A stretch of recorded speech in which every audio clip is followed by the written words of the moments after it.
A high school girl, who had been crying after being told she didn't have long to live, suddenly turned pale, clutched her chest, and collapsed to the ground. She lost consciousness and fell to the floor. When a janitor at the hospital, contacted her primary doctor, he immediately grew alarmed, his face tightening with worry. "This is bad. At this rate, she won't last another 10 minutes. Isn't there anything you can do?" I demanded, practically shouting at the doctor, but his expression darkened even further. I can't do it. That procedure, it's far beyond my capability." I'd always heard that this doctor was brilliant. Yet here he was, hesitating in the face of such a challenging surgery. But could I just stand by and let this happen? Summoning all my courage, I told him firmly, "Then I'll do the operation. 10 minutes is more than enough time." The doctor was stunned, completely unprepared for my words. And that operation would go on to open the door to a future no one could have imagined. My name is Seth. I work as a janitor at a hospital.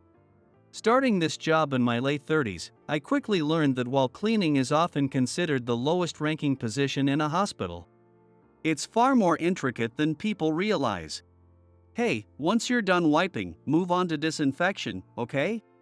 The one teaching me the ropes is Samantha, a seasoned pro with over 20 years of experience. Pay extra attention to spots where a lot of people touch. I see. Got it.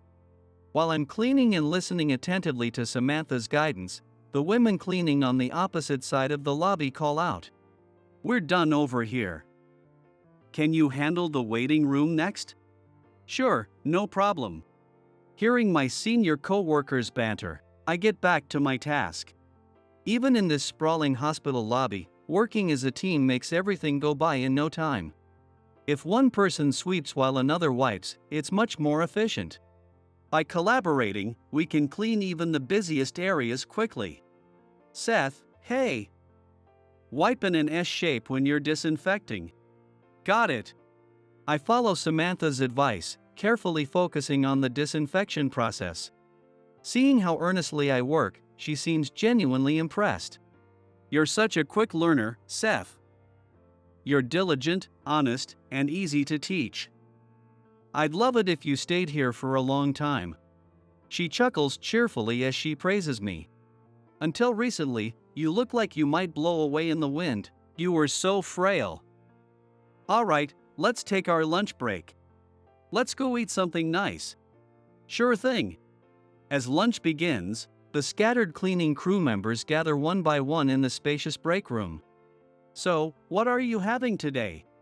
"Oh, I went for the grilled beef set." "What about you, Samantha?" "I'll have the grilled fish set and the seasonal fruit platter." "The food here is so good, I look forward to it every day." She said this with a smile. There's nothing better than eating something delicious. It's the happiest moment. As she took a bite of the seasonal fruit platter, Samantha beamed with joy. She had a pleasantly plump figure and a motherly aura, both in looks and personality. She was the kind of person who was always looking out for everyone. The food here is truly amazing. Before this, the most variety I had was changing the fillings in my rice balls. But now, I feel like I'm eating properly, and I think I've put on a little weight. When I said that, Samantha laughed and glanced at me. "Seth, you shouldn't say that in front of me. If you've gained weight, what does that make me?" "Yeah, hearing that from someone as skinny as you is a bit much." Laughter echoed around the room, and I couldn't help but join in. Since coming to this workplace, I had started laughing a lot more. Not long ago, I was leading a completely unmotivated life, almost like a lifeless corpse. It's now hard to believe how much things have changed. I'm glad to see you're doing well, Seth. People need to eat good food, sleep well, and laugh a lot. That's the foundation of life, you know? Her words hit me, and I realized I hadn't been following even those basic principles until now. Yes. And it's all thanks to you, Samantha. You brought me to this workplace, and I'm so grateful. Oh, don't mention it. We help each other when we're in need. Samantha, always bright and cheerful. I was truly grateful to her. But one day, I noticed she wasn't her usual self. Hey, Samantha, is something wrong? Oh, Seth, you noticed? Actually, my granddaughter is sick. She was admitted to this hospital yesterday. She's been frail since she was little, often in and out of the hospital. Recently, she seemed stable, so I was relieved, but, well, I can't help worrying. She sighed deeply as she explained. Her room is in your area, so if you could, maybe check in on her once in a while? Of course. How old is your granddaughter? She told me she was a senior in high school. Apparently, she had been preparing for college entrance exams. But her hospital stay was making her worry she wouldn't get into her first-choice university. Got it. I'll stop by and say hello. When I went to the room where her granddaughter was staying, I found a petite girl with a charming smile. Hi there. I'm Seth, your grandma's co-worker. And you must be Emily? Oh, yes. You're the co-worker my grandma talks about. Nice to meet you, I'm Emily. As she smiled, I noticed a slightly large trash bag at her feet. Huh? What's that? Oh, this? I gathered the trash from this room. Grandma always talks about how taking out the trash is tough on her back, so I thought I'd help. I hope it's not a bother? She was in a shared 4-person room and had apparently taken it upon herself to organize the trash. I was secretly impressed by such thoughtfulness from a high schooler. Wow, thanks. That's a big help. But hey, you don't need to push yourself. You're here to recover, after all. Oh, it's no trouble at all. I'm just happy to be able to help a little. Besides, hospital stays can be so boring, you know? That was true, hospital stays could be tedious. Still, aren't you supposed to be studying for your exams? Ah, my grandma must have told you that. Well, yeah, I should be studying, but honestly, I get stuck when I'm working on my own. Is that so? Let me take a look at your workbook. Sure, if you don't mind. The workbook she showed me had problems I could manage to solve. Yeah, I can help with this. Once I'm done with cleaning, I can tutor you for a bit if you'd like. I used to tutor back in the day. Really? You'd do that? Of course, if you're okay with it. Yes, please. Thank you so much. From then on, Emily and I started talking more. During the day, she would work on her problems, and after I finished my duties, she would ask me about the parts she didn't understand. You're amazing, Seth. You can solve anything so easily. Were you a student at a famous university or something? That's not true. I wasn't from a wealthy family to begin with, so I just studied really hard to graduate college on a scholarship. Tutoring was just a way to earn a living. Really? Oh, by the way, my grandma was praising you the other day. She said you learn everything so quickly. I don't think that's true, but it does make me genuinely happy to hear that. Lately, I've been smiling more than I have in a long time. Then, a man suddenly appeared. Wait, is that you, Seth? Huh? Oh, Simon. Standing there was Simon, a classmate from high school. He's now a doctor at this hospital and happens to be Emily's primary doctor. I had heard about her doctor from her, so I already knew that it was Simon. Wait, Dr. Sethenson, you know Seth? Emily asked, surprised, while Simon chuckled mischievously as he looked at me. Yeah, that's right. This guy and I go way back to high school. He was always a top student, way smarter than me. Wow, so you really are smart. If Seth is helping you study, you'll definitely get into a great college. Really? You think so? Absolutely. Emily seemed thrilled by Simon's praise. Thinking he might have a consultation coming up, I excused myself. A little later, Simon caught up with me. "Seth, I was surprised to run into you here after all this time." "Really?" "I'm just doing janitorial work here now." "Yeah, I heard about that and couldn't believe it. I wondered why, but honestly, it might suit you." "It's good to see you looking well again." "Was I really that bad?" "Bad? You look like one of those zombies that are so popular these days." "Honestly, I thought I was seeing the real deal. You were so pale I wasn't sure if you were even alive." "I see. So that's how I look to others, huh?" Looking back, I can't deny it. I probably did look like a zombie. Nothing I did seemed to work, and I felt completely isolated. But, hey, you look much better now, and that's what matters. If there's ever anything I can do, let me know, okay? Thanks, and sorry for worrying you. No, if anything, I should be the one thanking you. Emily's one of my patients, and before she met you, she was in terrible shape emotionally. Seeing her smile like that now feels almost miraculous. Wait, Emily? The Emily I know is always cheerful and full of energy.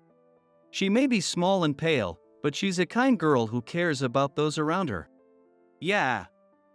She actually has a heart condition. Right now, it's progressing toward heart failure. The progression is slow. So she doesn't look critically ill, but she might only have about 6 months left. I was stunned by Simon's words. I had assumed she had a heart condition since she was hospitalized in the cardiology department, but I never imagined it was that serious. I recently explained her condition to her parents and recommended surgery. But because the success rate is low, and she'd have to give up on college if she had the surgery now, they're torn. Emily herself says she doesn't want the surgery. What? Why not? Even if her college plans are delayed by a year, that's nothing compared to the rest of her life. I don't know. She won't tell me why. That's why I'm asking you. I think you might be able to get her to open up about it. Can you try? I might be able to. But can I really step into something so personal after only knowing her for a few weeks? No, her life is at stake. There's no time to hesitate. The next day, when I went to clean Emily's room, she had already gathered her trash and was waiting for me, as usual. But when I looked at her, her face seemed paler than usual. Emily, you don't look well. If you're not feeling up to it, you should rest, okay? As I reached for the trash, she batted my hand away. Startled, she looked at me with a slightly sad expression and murmured softly, "Because, this is all I can do." What do you mean? I've been weak and sickly ever since I was little, and I've done nothing but cause trouble for my parents and grandma. My grandma shouldn't even have to work, but she's doing a cleaning job despite her back pain, just to save money for my surgery. At school, I couldn't do cleaning duty, participate in club activities, or even take on any class responsibilities. People always said it wasn't fair that I got away with everything. It's true. I've heard that she's been frail since childhood. She's probably been carrying the burden of not being able to keep up with others her whole life. That's why, if the chances of surviving the surgery are so low, I think it's fine to just leave things as they are. I don't want to keep being a burden to everyone. If this useless heart of mine stops one day, I'm okay with that. Her confession was sudden and raw. If her family or her doctor were here, they would probably try to convince her otherwise and push for the surgery. But I don't feel like I have the right to say something like that. If that's what you think, then the most useless person here is probably me. I went to college at the expense of my family, only to get a job I barely cared about. And until recently, I couldn't bring myself to do anything. I thought someone like me had no place in this world. Wait, you too, Seth? Yeah. And since I'm older than you, it's even more pathetic. Pfft, what's that supposed to mean? From where I stand, you're a pretty cool guy. Well, if that's the case, then you're a total knockout. Ha ha ha. What's that supposed to mean? We looked at each other and burst out laughing. The heavy atmosphere from moments before had completely lifted. She clutched her stomach, laughing wholeheartedly. Ha ha, that's ridiculous. But you're right. I shouldn't make decisions based solely on my own sense of worth. Even someone like me. Is it okay to want to live more? Of course. You have every reason to want that. Thank you, Seth. I'll talk to my parents and have a proper discussion with them. There are still so many things I want to experience. I want to keep living. Yeah, that's the right choice. With a newfound softness in her expression, she returned to her hospital room. I watched her go before getting back to cleaning. I hadn't expected to hear her true feelings like that.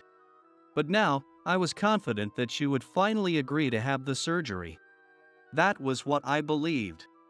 A little while later, Simon came to me, his face lit up with relief. He told me Emily had decided to proceed with the surgery. All that was left was to find a surgeon capable of performing the complex procedure. It was lunchtime, so we headed to the drink corner to grab something together. You seem to be eating properly these days. Yeah, thanks to all this, I'm back to 3 meals a day plus snacks. I'm even sleeping better. It's like I'm finally remembering what health feels like. Just as we reached for our drinks, Simon's PHS went off. Ah, another call? I had just been thinking about how unfortunate it was that he couldn't even take a proper lunch break. The moment Simon answered the phone, his face immediately turned pale. What? Emily? Damn, if she's having an episode now, this could get bad. I'm on my way. From his words, I immediately understood that something had happened to Emily. Seth, can you come with me? Okay. At Simon's urgent request, we rushed to her side. When we arrived, she was having a seizure and had collapsed. Simon quickly checked her heart rate, but her face was pale, and her lips had turned blue. This is bad. She won't last another 10 minutes at this rate. What? Aren't you her doctor? Can't you do something? I can't. That procedure is beyond me. So you're just going to give up? Of course not. I want to save her more than anything, but it's impossible for me. Simon had always been an exceptional doctor. If even he was intimidated by the complexity of this surgery, it must be unimaginably difficult. But can we really let things end like this? I said to Simon with determination. I'll do the surgery. Seth. Are you serious about this? 10 minutes is plenty. Simon, will you assist me? All right, I'm in. Simon quickly gave instructions to the nurses in the ward, and we headed to the OR together. When I entered the operating room, the staff, who had been preparing for an emergency procedure, froze in surprise and stopped what they were doing. I bowed deeply to everyone. I'm so sorry for everything until now. But I need to save her. Just this once, please lend me your strength. Standing beside me, Simon also bowed deeply. I'm asking too. This guy's skills can save the patient. Please, I'm counting on you all. The staff, momentarily stunned, quickly responded. The patient's life is our top priority. Get started immediately. Thank you. I stepped into the OR for the first time in a long while and took on the surgery that everyone had deemed impossible. The procedure was complex and time was short. But I had years of dedicated training and a steady hand. I wanted to protect Emily's smile. I wanted to save her, no matter what. With that resolve, I performed the surgery. It was a success. I saved her life. After the surgery, her condition stabilized. She spent a few days under observation in the ICU before being moved back to her room. Though still under the effects of medication, she would wake soon. When Samantha, her grandmother, heard about her collapse, she rushed to the hospital. Upon learning that Emily was safe, she broke down in tears of relief. Later, Simon told her that I had been the one to perform the surgery. She was shocked. Seth saved her? Thank you so much. I don't even know how to express my gratitude. There's no need for thanks. If anything, I should be thanking you. If you hadn't spoken to me that day, I don't know what would have happened to me. You're too kind for your own good. As Samantha and I waited for Emily to wake up, we noticed her eyelids begin to flutter open. Her gaze wandered before settling on us, and her eyes filled with life once more. Grandma! Emily! Are you all right? Did I survive? Yes, Seth saved you. Hearing her grandmother's words, Emily's eyes widened in surprise. Why? Seth. Her confusion was understandable. To her, I was just a janitor. I just happened to be with Simon when you collapsed. It was pure luck, that's all. But Dr. Sethenson said the surgery was extremely difficult. Seth, who are you, really? Well, the truth is, I'm a surgeon at this hospital. What? As her eyes widened in disbelief, I began explaining, feeling a little awkward. I told her that I was indeed a surgeon at this hospital. Officially, I was still part of the surgical department, but due to certain circumstances, the department head had temporarily removed me from my duties, which was why I had been working as a janitor. When I was a child, a truck veered onto the sidewalk. My mother shielded me and lost her life in the process. If she had been rescued sooner, she might have survived. I had been powerless, unable to do anything, and I blamed myself for my helplessness. To ensure no one else would have to go through what I did, I decided to become a doctor. I threw myself into my studies with everything I had. Thanks to my hard work, I was able to get into a prestigious medical school and eventually earned my medical license, securing a position at this hospital. However, my naturally serious personality and my goal of saving as many lives as possible seemed to turn me into a difficult person to deal with. From reprimanding a doctor who showed up drunk the day before surgery to scolding staff for minor mistakes, my behavior was apparently insufferable.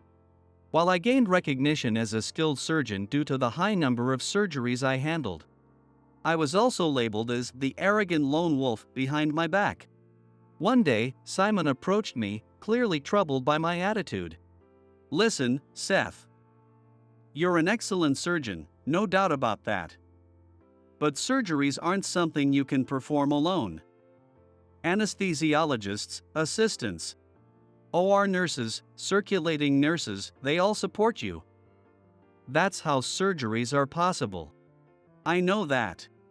If you know, then why do you treat them so poorly? I hear you don't even thank the staff after surgeries. I was well aware of my bad attitude. At first, I used to express my gratitude properly. But at some point, the atmosphere changed. Everyone became cold toward me. When I pointed out mistakes, there were no apologies, not even a response. When I greeted them, no one returned my greetings. Little by little, I became more stubborn, telling myself that I absolutely couldn't afford to make a mistake, which only made me more on edge. Unsurprisingly, my tone toward the other staff members became harsher as a result. One day, the head of the surgical department, Kyle, called me to his office. Kyle, I heard you wanted to see me. What's this about? Yes, Seth. I just spoke with the OR head nurse. We've decided to take you off surgeries for a while. What? Why? Did I make a serious mistake? I was shocked and raised my voice at the sudden announcement. But his next words utterly crushed me. Well, to put it bluntly, your condescending attitude toward the staff has become intolerable. Nurses are refusing to assist in your surgeries. Even other doctors have said they'd rather not work with you. It's gotten to the point where we have no choice. I suggest you take some time off to cool down. A boycott? It meant that the nurses and doctors didn't want to work with me. I hadn't realized I was hated to that extent. The moment that thought crossed my mind, it felt as if I had been struck by lightning throughout my entire body. All the strength left me, and my mind refused to process anything further. You need to learn how to interact with people. It's hard to reflect on yourself while working, so take this time to relax. You still have paid leave left, after all. I understand. I'm sorry for causing so much trouble. I don't remember much of what happened after that. Before I knew it, I was sitting alone on a bench on the hospital roof. Not only was I removed from surgeries, but my outpatient and ward responsibilities were also reassigned. It felt like the hospital no longer needed me. After dedicating myself to work, often foregoing sleep and meals, I felt as though my entire existence had been rejected. What have I been doing all this time? I felt utterly defeated and didn't have the energy to do anything. As I sat there in a daze, a voice suddenly called out from behind me. "Hey, you've been sitting there all day. Are you bored or something?" It was Samantha, one of the hospital's cleaning staff. I didn't know her, but she seemed to know me well. "I've seen you around. You used to stay late, working hard even after everyone else had gone home. People wondered when you ever got any rest." Hearing that, tears welled up in my eyes. Someone had been watching. Someone had noticed my efforts. Samantha stayed by my side until I finally stopped crying. Then, she made me a proposal. "Say, if you've got nothing better to do, why don't you help out with my job? I work for a contracted cleaning company, so the pay isn't great. But if you're okay with that, I'll take care of you. You need some fresh air, kid." I nodded at her offer. Honestly, I didn't care what it was. I just wanted to feel needed somewhere and keep myself busy. That was all. When I started working as a hospital cleaner, I noticed something surprising. First, when I wore the cleaner's uniform, no one recognized me. It became clear how little attention doctors and nurses paid to their surroundings, likely because they were so pressed for time. "Seth, you're so thin you look like you have no strength. Here, eat this." Before I could even respond, my plate would be piled with extra food. Conversations with the cleaning ladies were oddly enjoyable. Since my mother's passing, I hadn't had many chances to talk to older women, and their straightforwardness was refreshing. Everyone was well-meaning and kind-hearted, even if a bit meddlesome. Surrounded by the caring meddling of Samantha and the other ladies, I slowly began to feel myself healing. The struggles I had with human relationships began to feel like a distant memory. I found myself greeting people, thanking them, and engaging in casual conversations without any difficulty. Maybe I'm better suited for this cleaning job. Honestly, I wouldn't mind doing this forever. As soon as I said that, I heard Simon's voice coming from behind me. "Yeah, no. That's not happening." Standing behind him, for some reason, were 3 OR nurses. "It seems like things have gotten difficult for everyone since you stopped doing surgeries," Simon said, then gestured for the nurses to speak. "Seth, we're so sorry. We went too far. We let our own frustrations get in the way and did something so childish. We're ashamed. Seth, please forgive us. Would you come back to the OR?" They all bowed deeply toward me. These were the nurses who had often assisted me in the OR. Now, I could see clearly how badly I had treated them. The fault had been mine. "Please, raise your heads. You didn't do anything wrong. It was my behavior that needed correcting." When they looked up, they smiled, then stopped to say hello to Emily before leaving the room. Afterward, Emily turned to me with a teasing smile. "So, what will you do now, Dr. Seth?" "Come on, Emily, just keep treating me the same way you always have, okay?" "Well, cleaning Seth is cool and all, but I think white coat Seth would be even cooler." I'd love to see it. Haha, thanks, Emily. Samantha, listening nearby, chimed in cheerfully. Well, that settles it. We'll have to let you go from the cleaning company. There are people who need you in your real role, Seth. You belong back in the OR. Samantha. Soon after, doctors from the surgical department also came to apologize to me. They bowed so humbly and sincerely that I felt embarrassed myself. Kyle, the department head, also urged me to return after hearing about the surgery. My break, which had barely lasted a month, came to an end. Everyone, I deeply regret the trouble I've caused. From now on, I hope to work with all of you again and earn your trust. I'll do my best to change and grow. Please continue to support me. When I sincerely apologized, they all accepted with smiles and nods. And so, I returned to the department. Since then, Emily has made a smooth recovery, and today she's finally being discharged. Samantha came to pick her up, and with a bright smile, Emily spoke to me. Seth, I've decided to apply to medical school. I want to become a doctor like you. I've always felt useless because of my illness. But now I want to help people. She shared her dream of becoming a doctor. Emily, you say you've never helped anyone, but your smile alone has brought so much comfort to Samantha, your parents, and everyone else. Even I was truly saved by your cheerfulness and warmth. So, please, don't ever say something so sad again. Really? So, I've actually been able to help you a little too? Of course. That's why I want you to keep smiling, always. He. That sounds almost like a confession, Seth. I'm happy to hear it. Hearing this, Samantha grinned and teased me brightly. Oh my. So, you're saying my granddaughter's husband is going to be someone as wonderful as Seth? I'd be thrilled to have you in the family. Geez, Grandma, you're jumping the gun. Emily's cheeks flushed as she protested, and I couldn't help but smile at the sight. Little did I know at the time that her grandmother's playful comment would become a reality a few years later. From that point on, I worked diligently, fostering better communication and collaboration with my fellow doctors and nurses. Although my time spent with Samantha and the cleaning crew had been short, it became a precious and formative period in my life.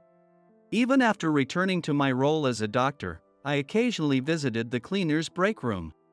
Armed with delicious treats, I had become the unofficial idol of the cleaning ladies. Life was fulfilling and enjoyable.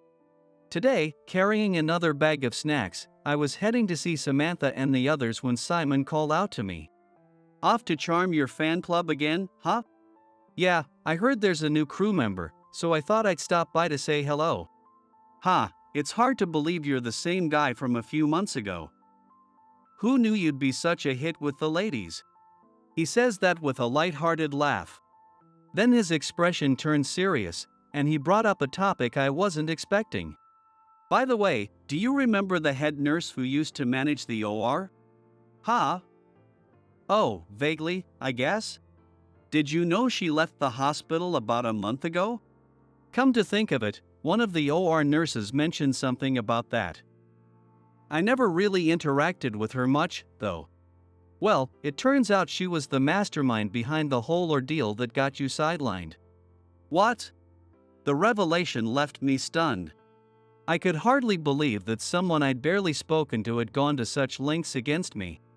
I found out from one of the OR nurses. Apparently, she orchestrated the resentment toward you, fanning the flames until it turned into a boycott. One of her closer co-workers had grown suspicious and confronted her before she left the hospital. That's when the truth came out. She was the daughter of the truck driver involved in the accident that killed your mother. What? The driver of that truck? Yeah. Her father had a heart attack behind the wheel, causing the accident. He passed away, and her family was left to deal with the fallout. Their lives were thrown into chaos, and she grew up harboring resentment. I didn't know. A traffic accident can cause unimaginable tragedy for the victim. But, in its own way, it can also bring overwhelming tragedy to the perpetrator. As a child who had lost his mother, I had never considered the pain on the other side. I had only felt anger and bitterness toward them. That had been my truth. But for her, who had grown up in poverty and struggled to support her single mother, the hatred had nowhere to go. She became a nurse to help her family, only to end up working in the same hospital as me, the person she saw as her enemy. Seth isn't exactly a common name. Seeing it on the victims list must have left an impression. Then she saw you. Assuming you'd been living comfortably off compensation money and flaunting your arrogance as a doctor. At least, that's how it must have looked to her. But we weren't living an easy life either. Of course not. But she couldn't have known that. To her, you were just a convenient target for her anger. Hearing Simon's explanation, I felt a fresh wave of shock. Still, there was definitely something that came to mind. While it's true that my behavior was far from admirable, there was a period when, even if I greeted the staff, they stopped responding. That was the turning point that made my attitude even more rigid. But I never would have guessed that someone might have been pulling the strings behind the scenes back then. Ever since you stopped performing surgeries, to be honest, the team has been in a tough spot. After all, no one else can handle the difficult operations the way you can, right? So, everyone started asking themselves, why did Seth stop doing surgeries? And eventually, when they thought it through, they came to their senses and realized it wasn't worth boycotting work over. After that, it seemed that she, in turn, became isolated from everyone. That's why she gave up trying to involve herself with me and chose to leave the hospital on her own. I know it's not my place, but I couldn't stay quiet. So, I confronted her. I told her about all the hardships you'd endured since your student days. She actually apologized and said she wanted to apologize to you as well. It's a little late for that, don't you think? If you wanted, you could sue her for defamation. No, it's fine. As angry as it makes me, this whole experience has been a valuable lesson. Plus, I've made some amazing connections because of it. Emily and Samantha, huh? Yeah. And, of course, my wonderful fan club of cleaning ladies. We shared a laugh and parted ways. Afterward, I enjoyed a delightful tea time with Samantha and the cleaning crew, who welcomed me warmly as always. As I sat with them, my thoughts wandered back to the former OR head nurse. It was shocking to learn of her involvement, but I couldn't help but think that if she hadn't crossed paths with me, she might have lived a peaceful life. Becoming a nurse likely meant that she, too, wanted to help others in her own way. The memory of the accident came flooding back, filling me with a sense of helplessness. If that accident had never happened, I wouldn't be here now. I'd probably be living an obliviously carefree life. But now, I'd become a doctor because I want to make a difference for someone. Emily is the same. Her illness, which she thought burdened others, became her reason to aspire to become a doctor and help people. Still, that's just the outcome of our experiences. Whether you're a doctor, a nurse, a company employee, or a homemaker, everyone is doing their best to live their life. No matter the profession, everyone is contributing in some way to someone else's life. Just being alive is a win, someone once said. I truly believe that's the truth. And as long as I'm alive, I've resolved to keep doing my best to save others.